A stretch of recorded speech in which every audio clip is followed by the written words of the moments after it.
Friends, welcome back to the channel Ashish sir. आज के इस वीडियो में हम बात करने वाले हैं इंपॉर्टेंस ऑफ बुक कीपिंग की। जैसा कि आपको पता है, इसके पहले के 2 लेक्चर में मैंने क्या किया, बुक कीपिंग का एक ओवरव्यू दिया था। उसके बाद बुक कीपिंग के मीनिंग, डेफिनेशन, इवोल्यूशन के बारे में डिस्कस किया था मैंने।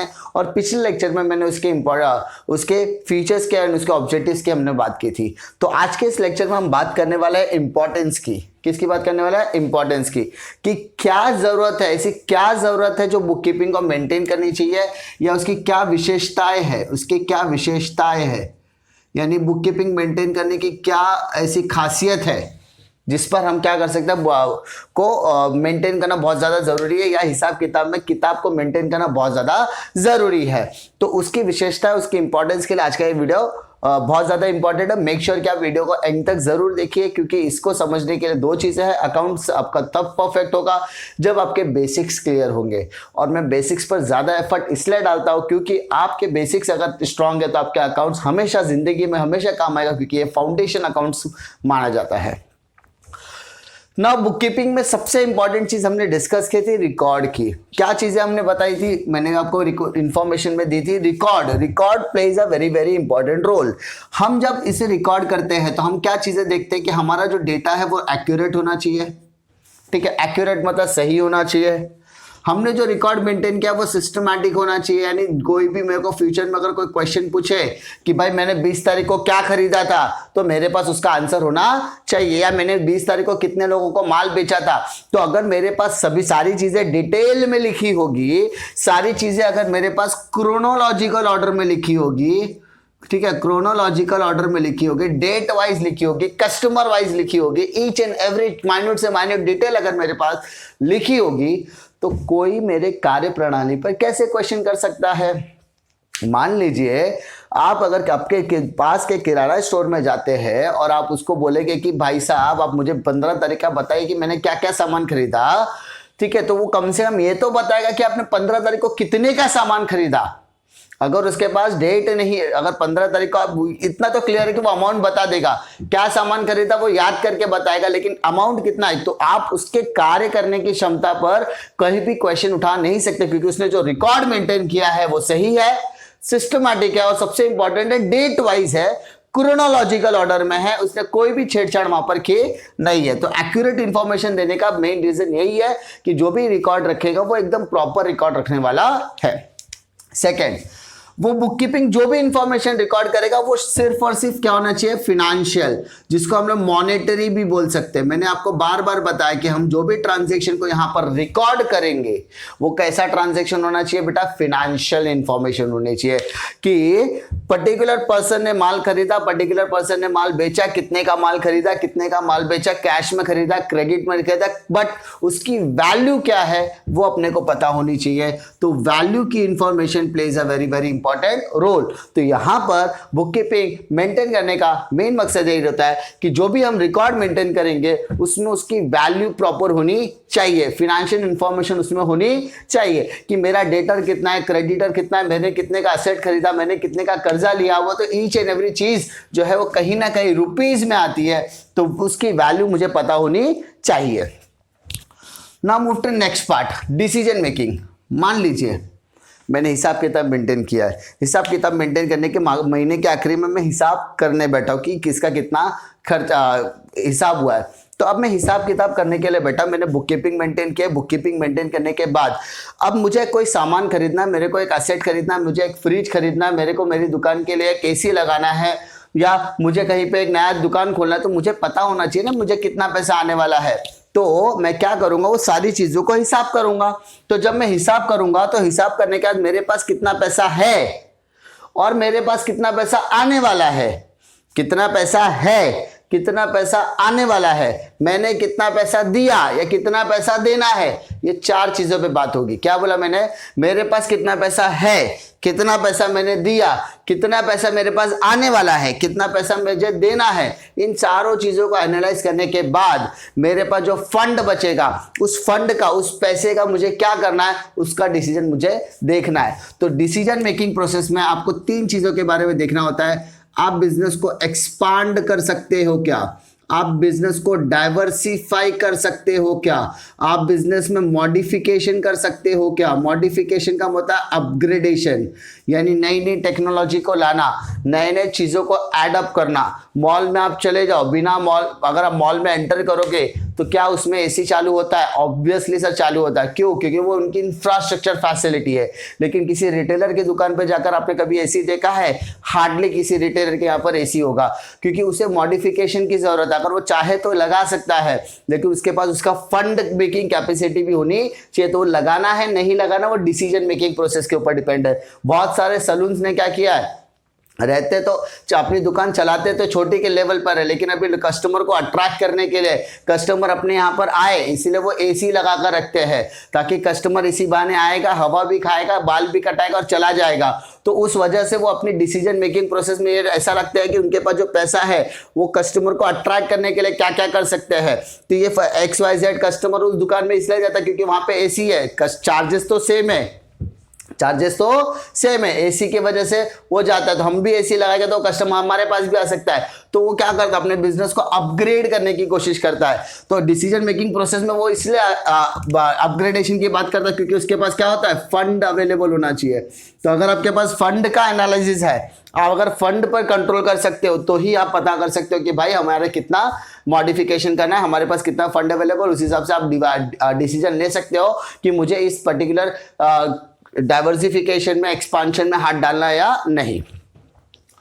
नेक्स्ट बेटा बात करते हैं कंट्रोलिंग। कंट्रोलिंग का मतलब होता है मैनेजमेंट ऑफ फंड्स। मेरे पास पैसा के आ रहा है, मैंने पैसा वासा मैंने उसको लिख के रखा हुआ है। मैं बैंक में पैसा तो बैंक की पासबुक में तो पैसे ही रहेगा, लिखा ही रहता है। तो मैं फंड मैनेजमेंट करता हूँ। फंड मैनेजमेंट का मतलब क्या, मेरे पास कितना 1 रुपया भी आएगा तो भी मैं रिकॉर्ड करता हूँ, मेरे यहाँ से 8 आना भी जाएगा, 1 रुपया भी जाएगा, 4 आना भी जाएगा तो भी मैं उसको रिकॉर्ड करता हूँ। मैं क्या करता हूँ, मैं ईच एंड एवरी प्रोसेस को लिखने का काम करता हूँ। अच्छा, लिखने का मेन एडवांटेज क्या है, बुक कीपिंग मैंने कर दी। बुक कीपिंग का मेन एडवांटेज क्या कि अब मुझे पता है कि मेरे पास कितना पैसा आ रहा है, कितना पैसा जा रहा है, तो मैं उन पैसे को कंट्रोल कर सकता हूँ, उन पैसे को मैं फंड को मैनेज कर सकता हूँ, उन पैसे को मैं मैनेज कर सकता हूँ। अगर मैं फंड को, पैसे को प्रॉपर मैनेज कर पाया ना, तो मुझे मेरे बिजनेस में सक्सेस 101% है। तो अगर मैं फंड की कंट्रोलिंग कर सकता हूं, अगर मैं फंड की मैनेजमेंट कर सकता हूं, तो मेरी वेस्टेज कम हो जाएगी। वेस्टेज वाला पार्ट मेरा क्या हो जाएगा, कम हो जाएगा। सीधी बात है, आपने 100 रुपया कमाया, 80 रुपया आप खर्चा कर रहे हो, 20 रुपया आप बचा रहे हो। अब अगर आप ये सोचोगे 80 रुपए में मैंने ये 80 रुपया कहां कहां खर्चा हुआ, तो क्या ये सामान खरीदना जरूरी था? अगर हाँ तो ठीक है, ना तो आपने क्यों किया? तो वो अगर मैं फंड को प्रॉपर मैनेज कर रहा हूं तो मुझे पता चलेगा कि जो पैसा मैं वेस्टेज कर रहा था वो मैं बचा सकता हूं। तो इसी चीज है, मैं रास्ते में जा रहा हूं, घर पे जा रहा हूं, मुझे भूख लगी, मैं वड़ा पाव खा लिया, 12 रुपए का 13 रुपए का वड़ा पाव खा लिया, 15 रुपए का वड़ा पाव खा लिया। अब मैं घर पे जा ही रहता, 10 मिनट बाद मेरा घर आ जाता था। अगर मैं वो वड़ा पाव ना खा के घर पे जाके अगर खाना खाऊं तो क्या मेरा 15 रुपए बचेगा? यस बचेगा। तो वेस्टेज बच गया। अगर मैं काम पर जा रहा हूं और काम पर जाने से समय मुझे खाने की भूख लगी तो मैं खा सकता हूं। तो वो इट इज अंडरस्टैंडिंग क्या है, सर आपको काम करने पर पैसा खाना नहीं मिलेगा तो आपने रास्ते में अपना खाना खा लिया, आपने रास्ते में नाश्ता कर लिया, तो लेकिन आप घर पे जाते हो, घर पे आपको इत्मीनान से खाना खाने मिलता, तो आपने रास्ते में जो 15 रुपया खाया वो आपके एक तरीके से वेस्टेज है। तो आप अगर फंड को प्रॉपर मैनेज करते हो तो आप एक चीज सोचोगे कि क्या मुझे इस पर खर्चा करना चाहिए तो हाँ, ना करना चाहिए तो आप वेस्टेज को बचा रहे हो। तो उसको हम लोग बोलते हैं कंट्रोलिंग। तो वो कब होता है, जब आप अपने फंड को लिखकर मैनेज करने की काम करते हो। एविडेंस सिंपल, मैंने बताया कि मेरा छोटा बेटा है, वो रोज उसको मैंने लेकर गया दुकान पे, दुकान वाले को बोला कि आएगा दिन भर, जिसको जो सामान चाहिए उसको दे देना। अब मेरा बेटा जा रहा है, अंकल एप्पी दो, अंकल मरियंडा दो, अंकल माजा दो, ठीक है। वो जाके ले रहा है, सब सामान ले रहा है। उसको कभी चॉकलेट बिस्किट खाना है, चॉकलेट बिस्किट, कभी ओरियो खाना है, कभी किंडर जॉय खाना है, कभी कैडबरी खाना है, कभी किटकैट खाना है। उसको जो चाहिए वो खाना है बिंदास, उसको कोई पापा ने बोला है जाके खा लेने का। अब ठीक है, महीने का आखिरी दिन आया, महीने के आखिरी दिन पर उसको मैंने बोला भाई हिसाब किताब दो। तो उसने बोला सर आपका हिसाब किताब 21,000 रुपया 22,000 रुपया आपका हुआ। बोला कैसे? तो बोला सर ऐसा ऐसा है। तो वो मुंह से गिना रहा है, ठीक है। बोला भाई दिखा, हिसाब किताब दिखा, मुझे सुना नहीं, मुझे दिखा। तो बोला सर मैंने लिख कर नहीं रखा, मैंने सिर्फ याद रखा है। तो भाई मैं उसको मानूंगा क्या सबूत? नहीं मानूंगा, मैं उसको एविडेंस नहीं मानूंगा। अगर वो चीज़ें वो लिख कर रखेगा तो मैं उसको एविडेंस मानूंगा। मैं उसको पूछ सकता, बेटा तुमने किटकैट खाया था? बोलेगा हाँ खाया था। सर आपने माजा पिया था? बेटा हाँ। आपने किंडर जॉय खरीदा था? बोलेगा हाँ खरीदा था। तो ये सारी चीज़ें मैं उसको पूछ सकता। क्यों? क्योंकि उसने जो चीज़ें मुझे दी है, जो उसने मुझे एविडेंस दिया, जो उसने मुझे रिटन प्रूफ दिया, वो मेरे लिए एविडेंस का काम कर रहा है, उसके लिए भी एविडेंस का काम कर रहा है। तो कहीं ना कहीं ये फ्यूचर पर्पस के लिए बहुत ज्यादा इंपॉर्टेंट होता है। And last but not the least, tax liability. Government क्या कहता है? गवर्नमेंट कहता है कि if you are earning income, अगर आपके पास पैसा आ रहा है तो you have to pay the tax. अगर आपके पास इनकम आ रहा है तो आपको क्या पे करना पड़ेगा? टैक्स पे करना पड़ेगा। तो अगर मैंने इनकम को रिकॉर्ड किया है, ज्यादा इनकम रिकॉर्ड किया तो ज्यादा टैक्स पे करना पड़ेगा, कम इनकम पे किया तो कम टैक्स पे करना पड़ेगा। अगर इनकम ही नहीं है तो टैक्स भी जीरो रहेगा। सिंपल सी बात है, नील टैक्स पे कर सकते हैं। तो यहां पर इनकम आपका ज्यादा है, आपका इनकम कम है, आपका इनकम मॉडरेट है। मॉडरेट मतलब ना ज्यादा ना कम, ठीक है। यानी जो टैक्स लायबिलिटी होती है, जो इनकम लायबिलिटी होती है, इनकम का जो स्लॉट होता है, इनकम का जो स्लैब होता है, अगर उस स्लैब के अंदर आता है तो उसको मॉडरेट बोलेंगे। तो यहाँ पर आपको टैक्स पे करने की जरूरत नहीं है। लेकिन आपकी इनकम बहुत ज्यादा है तो आपको टैक्स भी पे करना पड़ेगा। आपकी इनकम बहुत कम है तो आपको टैक्स भी कम पे करना। इनकम टैक्स वाला आ गया, बोला आपको 2 लाख रुपया टैक्स भरना है, तो बोलेगा 2 लाख रुपया कैसे भरूंगा, मेरी तो इतनी इनकम भी नहीं है। तो वो बोलेगा कि आपकी इनकम फी फाइल दिखाओ। तो अगर आपके पास लिखा कुछ नहीं है तो आप तो फंस गए ना, आपको 2 लाख तो भरना ही पड़ेगा। लेकिन अगर आपने ईच एंड एवरी रिकॉर्ड को प्रॉपरली मेंटेन किया है तो आप ऐसा आसानी से इनकम बुक दिखा सकते हो। वो उस इनकम बुक को वेरीफाई कर सकता है, चेक कर सकता है, आपसे क्वेश्चन पूछ सकता है। क्वेश्चन वेरिफिकेशन करने के बाद आपको उसको आंसर देना पड़ेगा। वो आपके आंसर से सेटिस्फाइड होगा तो आपकी जो टैक्स लायबिलिटी उसको रिड्यूस भी कर सकता है। आप तो वो it depends on your income. अगर आपने ये इनकम को रिकॉर्ड किया होगा तो ही। अंडरस्टूड? तो हम बुक कीपिंग को क्यों रिकॉर्ड करते हैं? क्योंकि हमारे पास एक रिकॉर्ड होता है। हमारे पास क्या होता है? एक रिकॉर्ड होता है जो हमें फाइनेंशियल इंफॉर्मेशन देता है एज ए एविडेंस। जो हमारे पास एक रिकॉर्ड होता है जो हमें फाइनेंशियल इंफॉर्मेशन देता है एज अ एविडेंस के तौर पर, जो हमें मदद करता है हमारे डिसीजन मेकिंग प्रोसेस में, फंड को मैनेज करने में और गवर्नमेंट को टैक्स पे करने में। क्या बोला मैंने? हमारे पास बुक कीपिंग एक रिकॉर्ड होता है जो हमें फिनेंशियल इंफॉर्मेशन प्रोवाइड करने का काम करता है, जो हमें एविडेंस के तौर पे काम होता है। ये एविडेंस हमारे लिए 3 चीजों के लिए काम आता है। हमारे लिए डिसीजन मेकिंग का काम करता है, डिसीजन मेकिंग में एक्सपेंशन, डाइवर्सिफिकेशन, मॉडिफिकेशन आ गया। हमारे फंड को मैनेज करने का काम करता है, जो वेस्टेज को करता है कम। और लास्ट ऑप्शन, गवर्नमेंट को कितना टैक्स पे करना है वो हमें बताने की कोशिश करता है। अंडरस्टूड?